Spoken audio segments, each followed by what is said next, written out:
있습니다. 이미 한일전은 일본 측의 도쿄올림픽 시범 케이스용 경기일 뿐이라는 것은 다 드러난 사실입니다. 이 와중에 일본 축구팀의 코치가 C19에 감염이 되어 큰 소란이 있습니다. 일본 축구팀의 코치진과 선수들 중에 누구라도 C19의 잠복 상태인지 확인이 안 되는 불안한 상황입니다. 그럼에도 한일전은 강행하기로 했다는 뉴스가 일본 언론에서 보도가 되는 상황입니다. 일본의 원래 의도대로 한국팀과 한일전은 도쿄올림픽 경기 시뮬레이션으로 꼭 필요하기 때문입니다. 이 와중에 한국 축구 대표 선수들이 일본 측의 보여주기식 시뮬레이션 모델 역할을 하고 있는 사진이 공개가 되었습니다. 한국 대표 선수들의 안전은 전혀 보장되지 않은 상황에서 일본 측의 시뮬레이션은 착착 진행이 되고 있습니다. 일본에 도착한 한국 대표팀의 식사 풍경이 공개가 되었습니다. 한 테이블에 한 명씩 앉아서 서로 대화도 하지 않으면서 서로 시선이 겹쳐지지 않도록 한 방향을 쳐다보면서 묵묵히 먹는 모습이었습니다. 한국 대표들이 선택한 것이 아니라 일본이 세워놓은 방역 지침을 따르는 모습입니다. 그동안 대표팀은 한국에서 함께 식사하고 마스크를 벗고 훈련도 하는 등 대화를 하며 어울려 함께했지만 일본에서는 허락이 되지 않습니다.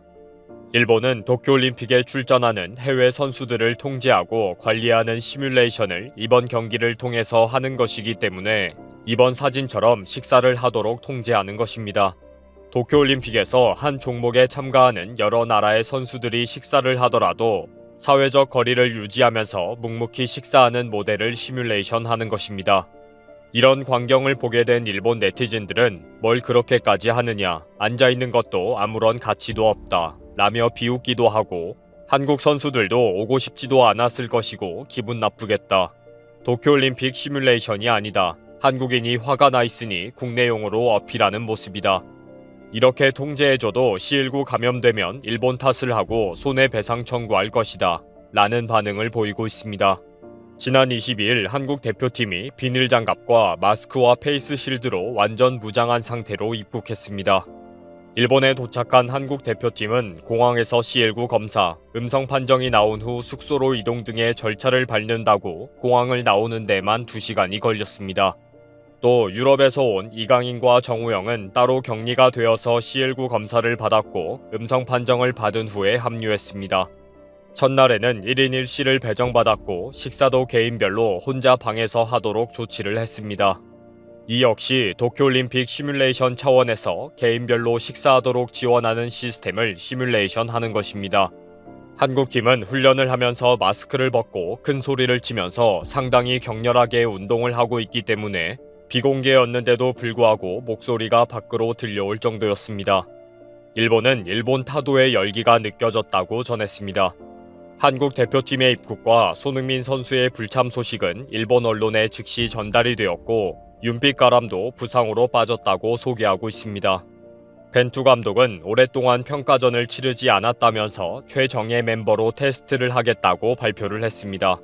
그러나 이미 손흥민, 황의조, 이재성, 황희찬 등 유럽을 누비는 주축 선수들이 모두 빠지면서 평가전의 의미가 저하되어 버렸습니다. 일본은 미나미노 타쿠미, 오사코 유야, 이토 준야 등 다수의 유럽파를 불러 좋은 전력을 갖추었습니다. 관중까지 1만 명을 채우면서 홈 경기장의 분위기를 높여놓은 상태입니다. 한국이 거의 2군이나 다름없는 상황에서 만약에 패배를 한다면 일본의 도쿄올림픽 분위기에 불쏘시개로 이용만 될 뿐입니다. 이런 와중에 일본 팀의 코치가 C19에 감염되면서 큰 혼란이 발생했습니다. 일본 국가대표팀의 사이토 도시히데 코치가 22일 PCR 검사에서 C19 양성 반응이 확인이 되었습니다. 사이토 코치는 발열이 나거나 컨디션이 저하되는 등의 증상이 전혀 없는 상태에서 확인이 되었습니다. 일본 축구협회는 대표 활동 합류 전의 검사이기 때문에 다른 스텝이나 선수들의 밀접 접촉하지 않았다. 다른 스텝과 선수들은 전원 음성이었다. 라면서 한일전을 강행하겠다고 발표했습니다. 그러나 한국에서는 즉시 사이토 코치는 사실상 2인자로 모리야스 하지메 감독과 긴밀히 협조하는 관계다.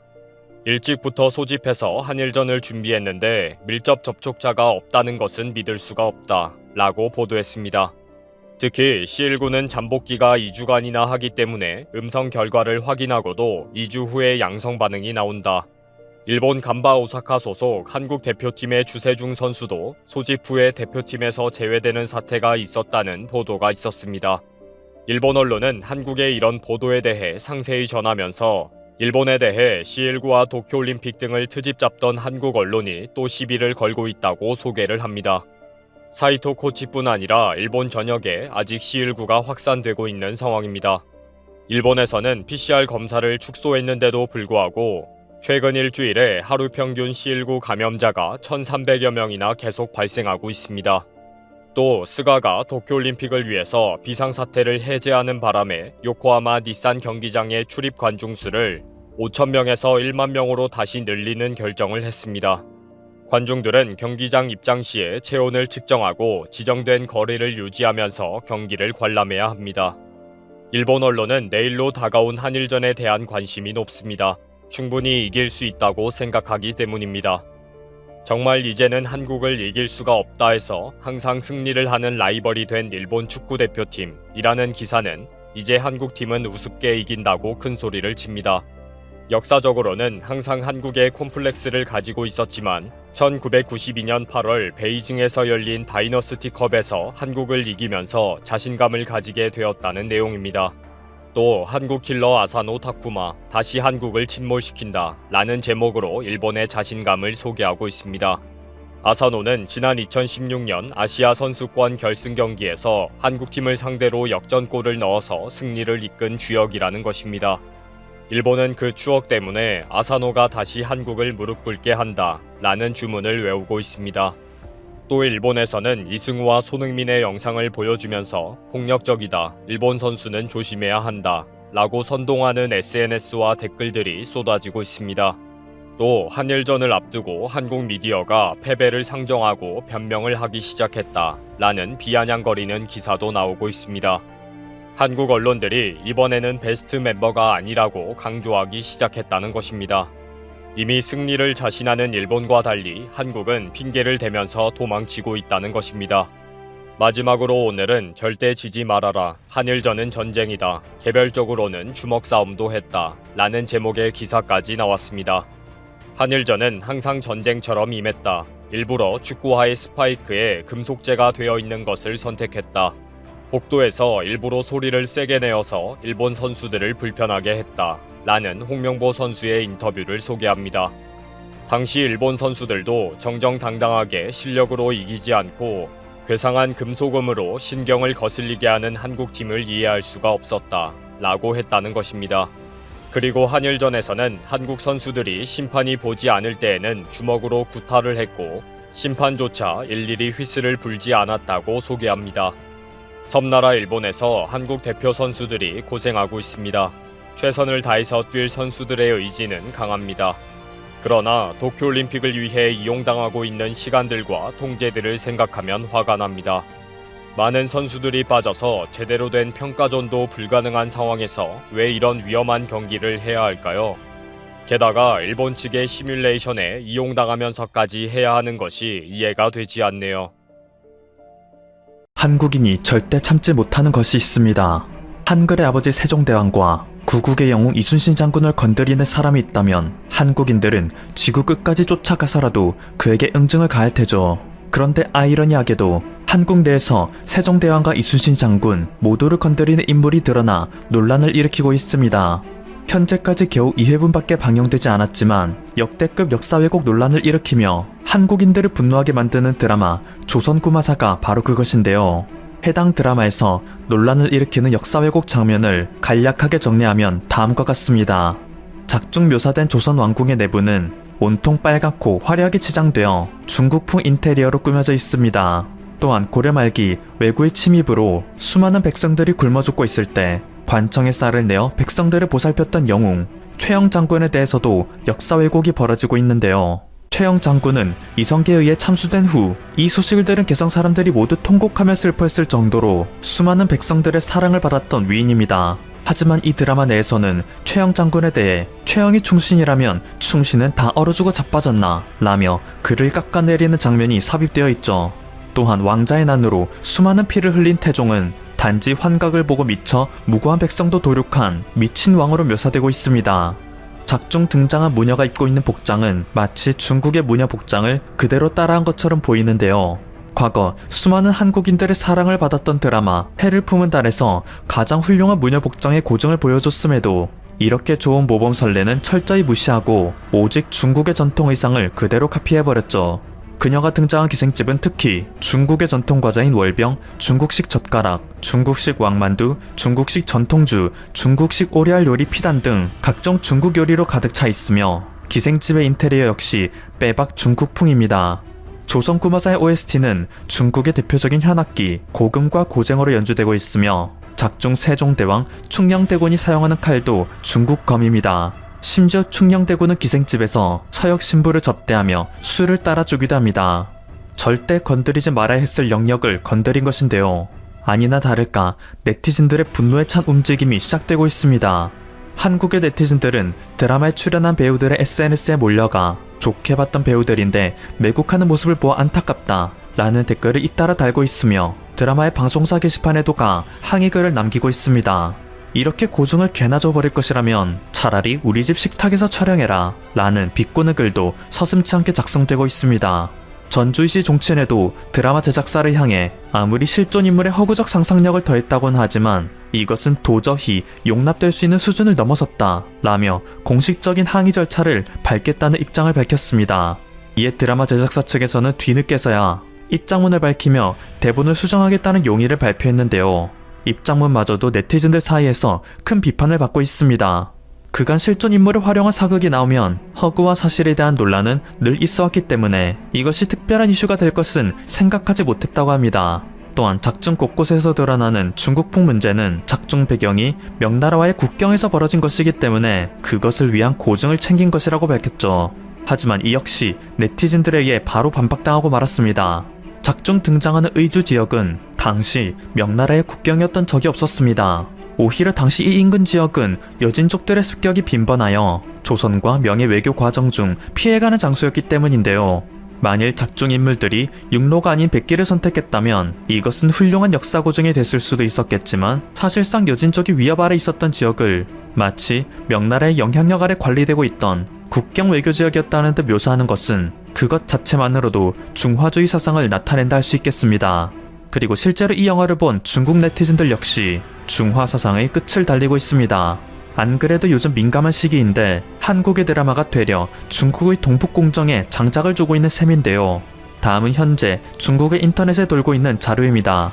2019년 중국의 드라마와 2021년 현재 논란이 되고 있는 한국의 드라마를 비교하며 한국이 중국의 전통 복장을 따라하고 있다 비판하고 있습니다. 머리 스타일 역시 전통 중국 스타일과 전통 한국 스타일을 비교하며 자존감이 극도로 낮은 열등한 한국이 또 중국의 문화를 빼앗으려 한다 비난하고 있습니다. 상황이 이렇게 되자 네티즌들은 대체 이번 사태를 초래한 주인공이 어떤 인물인지 모든 배경을 캐기 시작했는데요. 그 결과 맞이한 사실은 가히 충격적이었습니다. 얼마 전 조선왕조실록 역시 찌라시에 불과했네 라는 대사로 큰 논란을 일으켰던 철인왕후 역시 조선구마사의 작가에 의해 집필된 드라마였습니다. 해당 드라마는 한반도 사람들을 빵찌라며 폄하했던 혐한소설 태자비승짓기를 원작으로 하였습니다.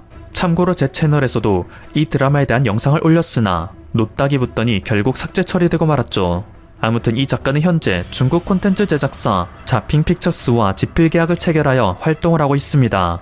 그의 대표적인 작품으로는 닥터 프리즈너, 카인과 아벨, 댄서의 순정, 천군 등이 있는데요. 닥터 프리즈너에는 조선족 조폭이 등장하고 카인과 아벨에서는 배우 한지민이 조선족을 연기하였으며 댄서의 순정에서는 배우 문근영이 조선족을 연기하였습니다. 또한 영화 천군은 표전 역사물로 이순신 장군이 원래 인삼이나 밀수하여 생계를 유지하던 날건달과도 같은 인물이었으나 타임슬립한 주인공들의 노력으로 인해 민생의 눈을 뜨게 되어 무관에 오르게 되었다는 내용이죠. 당시에도 이 드라마는 이순신 장군을 깎아내린다는 이유로 수많은 국민들의 비판을 받았었는데 알고 보니 이 영화 역시 이번 논란의 드라마를 만든 각본가에 의해 쓰여졌다는 것입니다. 이미 오래전부터 그의 활동은 일관적이었다는 것이죠. 이후 그의 행보도 주목받고 있는데요. 이미 대한저작권협회에 저작권이 등록되어 그가 발표할 예정인 안흥칠 연대기는 안중근 의사의 연대를 다루게 될 작품입니다. 현재 중국은 안중근, 김구, 윤동주 등 한국의 수많은 독립투사들을 조선족이자 중국인이라 주장하는 동북공정을 진행 중이기에 안흥칠 연대기 역시 비슷한 스탠스를 취하게 되지 않을까 네티즌들의 우려 섞인 목소리가 나오고 있습니다.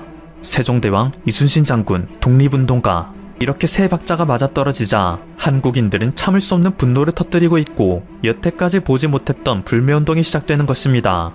LG 생활건강과 반올림 피자에서는 드라마 방영 이후 송출되었던 자사의 광고가 네티즌들의 비판을 받자 이것은 협찬이 아니라 단순한 방송 편성이 이랬을 뿐이라며 빠른 손절을 치는 모습을 보였습니다.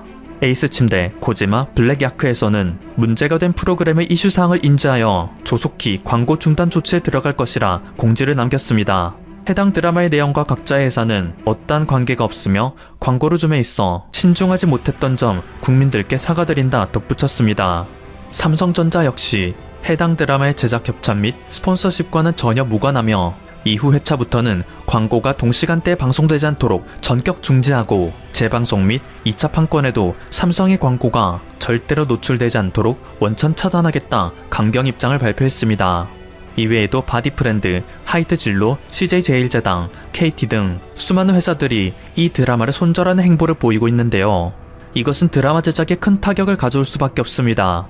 단순한 협찬이나 직접 광고가 아니더라도 동시간대에 송출되는 광고들이 모두 보이콧을 선언한다면 드라마 제작사는 드라마를 송출하여도 제작비를 회수할 수 있는 모든 루트가 막히는 것이기 때문입니다. 심지어 드라마 촬영지와 제작비 지원을 했던 문경시, 나주시 등의 지자체에서도 해당 드라마에 대한 제작 지원을 철회하겠다는 입장을 발표했습니다. 여태까지 한국에서 일어났던 그 어떤 움직임보다 적극적인 양상을 띠고 있어 놀라울 따름인데요. 당장 얼마 전 중국 관련 이슈로 논란이 일어났던 드라마 빈센조는 네티즌들의 비판을 받긴 했지만 이 정도로 큰 파장을 일으키지는 못했습니다. 그만큼 세종대왕과 이순신 장군, 안종근 이사를 건드린 것이 한국인들에게 얼마나 큰 일인지를 보여주는 본보기가 될 것입니다.